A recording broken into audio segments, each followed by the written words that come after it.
Welcome back to Kansas City Live. Now, imagine biting into a juicy, delicious hamburger, but your senses, well, they can't process the information to your brain. Meggin, Finkeldei, and Nicole Lindemann are here to talk today with us about sensory process disorder. Now, what is SPD? I have to admit, I have never heard of this. A lot of people haven't ever heard of it.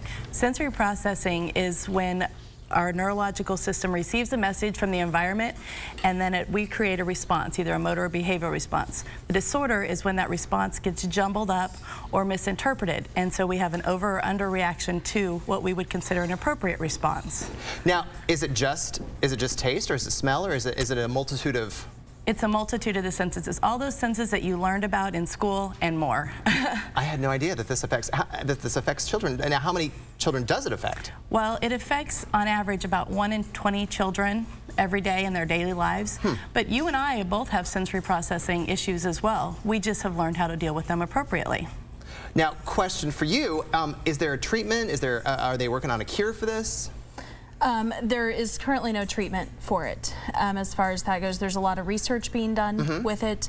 So right now treatment is occupational therapy, which is what Nicole does and works with the children. So that's the best treatment we have for them at this point in time. At what point do kids get diagnosed with this? I mean, is it young, or is it like 5, or?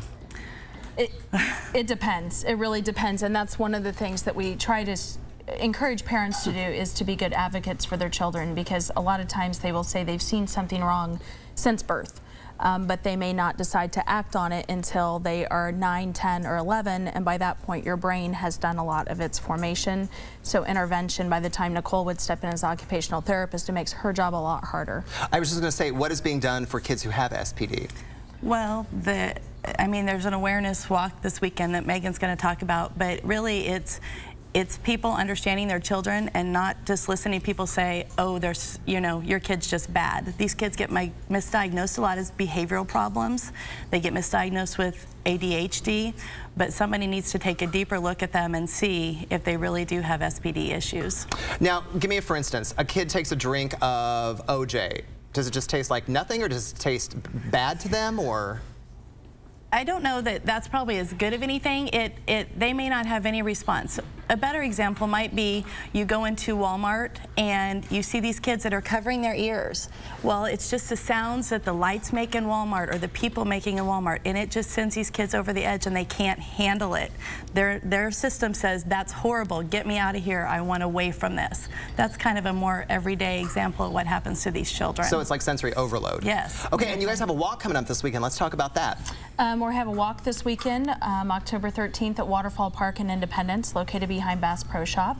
And we're hoping to get a lot of families out to be able to find resources for themselves around the city. And we have several therapy groups that are going to display. We have activities for the kids afterwards. It's a short 1.5 mile walk.